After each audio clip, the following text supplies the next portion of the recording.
안녕하십니까. 기획 파트를 담당한 KCC 정보통신의 신동준입니다. 기획은 기획 체계와 기획위원회 운영, 수요조사, 기획 결과 관리, 그리고 대외 공시 공청회라는 크게 5개의 메뉴로 구성되어 있습니다. 먼저 설명드릴 메뉴는 기획 체계라는 메뉴입니다. 기획 체계는 반드시 입력해야 되는 필수 입력사항은 아닙니다. 하지만 입력을 했다면 다른 메뉴들을 이용함에 있어서 보다 쉽게 이용할 수 있는 기반이 되기도 합니다. 기획 체계는 크게 그 기획 계획명과 위원회명, 분과명 이렇게 3개의 항목을 계단식으로 등록해서 사용할 수가 있는데요.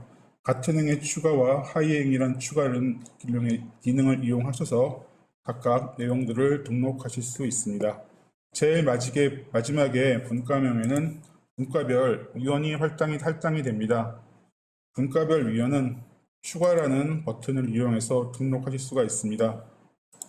내용을 검색하시면은 각 전문기관별로 위원 풀이 있을 거고요. 그 위원 풀이 미리 구성이 되어 있습니다. 그 구성했던 위원들 중에서 해당 분과에 해당하시는 분들을 선택을 하시고 추가 그리고 선택을 하시면 그분들이 위원에 등록이 되고요. 최종적으로 저장을 하시면은 분과 위원으로 등록해서 활용하실 수가 있습니다.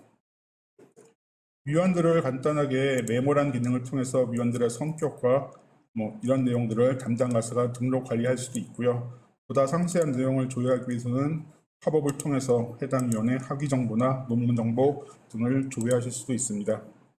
제일 오른쪽에 보면 제척 대상 여부라는 메뉴가 있는데요.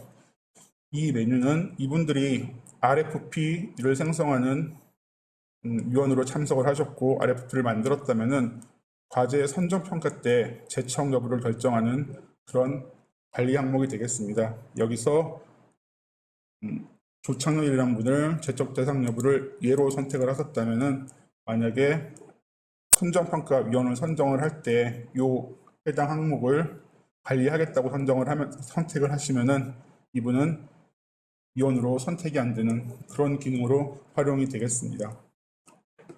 다음은 기획위원회 운영입니다. 분과별로 위원이 할당되었다면 이분들이 여러 가지 기획위원회를 개최를 하고 회의 업무를 진행을 하실 텐데요.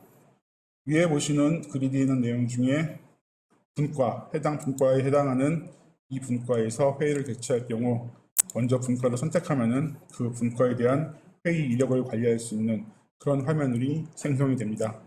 총 4개의 탭으로 구성이 되어 있습니다. 회의록과 산출물 자료, RFP, 공동기획이 해당 내용인데요. 먼저 회의록입니다. 회의록을 등록하는 방법은 신규란 버튼을 통해서 클릭을 하게 되면 오른쪽에 회의 제목과 위원회 구분, 위원회 구분은 현재 위원 선정위원회부터 기타 위원회까지 6개의 위원회 구분이 등록이 되어 있는데요. 이 부분은 전문기관별로 추가, 수정, 삭제하셔서 사용을 하실 수가 있습니다. 그리고 회의 일자, 발생한 회의를 등록하는 회의록을 등록하는 부분이 있고요. 아래는 참석위원이 있습니다. 이때 참석위원은 처음 기획체계에서 설명드렸던 바와 같이 분과별로 등록되었던 위원들이 위원으로 기본적으로 나오게 되어 있습니다.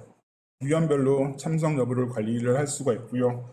현재는 전자결제 여부와 연동되는 부분이 구현이 안 되어 있는데 차후 전자결제와 연동되는 내용까지 구현이 될 예정입니다. 이렇게 등록된 내용은 최종 저장이라는 버튼을 통해서 저장이 되어 관리가 될 예정이고요. 그리고 다음으로 산출물 자료입니다. 산출물 자료는 아까 회의록에서 등록되었던 회의록 이외에 여러 가지 산출물이 나올 수 있는데요. 현재 보시는 산출물 부분으로는 기획 결과 보고서와 사전 기획 보고서 그리고 기타로 등록되어 있습니다. 이 부분도 역시 내용 부분을 추가해서 관리하실 수가 있고요. 기획위원회를 통해서 발생한 여러 가지의 산출물을 등록 관리하는 그런 메뉴가 되겠습니다. 등록하는 방법은 행 추가를 하신 후 등록을 통해서 최종 결과물을 등록하실 수가 있고요. 이렇게 등록된 결과물은 기획위원회 운영에서도 조회가 가능하지만은 산출물 공개라는 기능을 통해서 다른 전문기관 또는 연구자들과 공유해서 사용하실 수도 있습니다. 산출물 공개를 클릭을 하시면은 전략보고서, 보고서라고 두 개의 게시판이 보이실 텐데요. 이 게시판은 메뉴에 보시면 기획자료에 있는 보고서의 보고서, 전략자료와 같은 내용입니다. 사용 방법은 어디에, 그러니까 지금 등록한 산출물을 어느 게시판에 등록할 것인가를 먼저 선택을 하시고요. 그리고 공개 범위를 선택을 합니다. 대외 공개인지, 전문기관 공개인지, 기획 전문기관 공개인지 셋 중에 하나를 선택을 할 수가 있는데요. 대외 공개는 모든 연구자, 전문기관에 공개를 한다는 의미가 되겠고, 전문기관 공개는 연구자들에게는 공유하지 않지만은 같은 전문기관 레벨에서는 공개를 하겠다는 의미가 되겠습니다. 그리고 마지막에 있는 기획 전문기관 공개는 다른 전문기관 및 연구자에게는 공개하지 않고 내가 소속된 기관에만 해당 자료를 공개한다는 의미가 되겠습니다.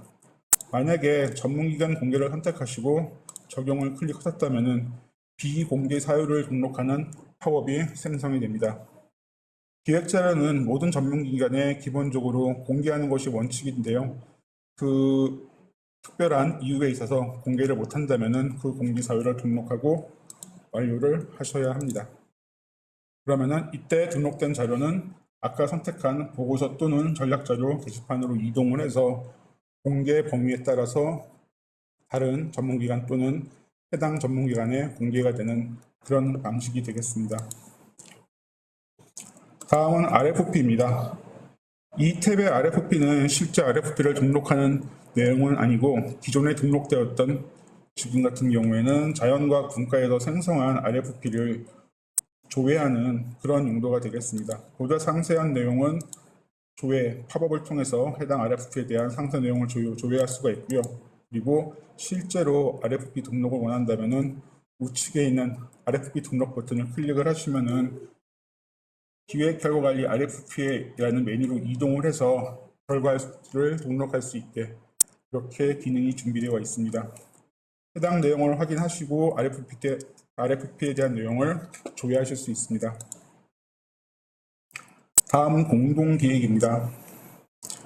기획위원회 운영을 하면서 자신 전문기관, 단독 전문기관이 아닌 타 전문기관이나 부처와 공동기획을 한다면은 이 메뉴에서 어느 전문기관의 어떤 분과 같이 공동기획을 하는지 등록하는 그런 화면입니다. 추가란 버튼을 이용을 하면은 타 전문기관의 인력들을 조회하실 수가 있고요. 검색을 통해서 공동기획을 하는 대상을 선택하신 후에 선택을 하시면 해당 전문기관이 밑으로 들어오게 됩니다. 이후에 저장을 클릭하시게 되면은 공동기획이 완료가 되는데요. 현재 등록되어 있는 이 분들과는 이 분과에서 기획하는 모든 내용을 같이 공유를 할 수가 있습니다.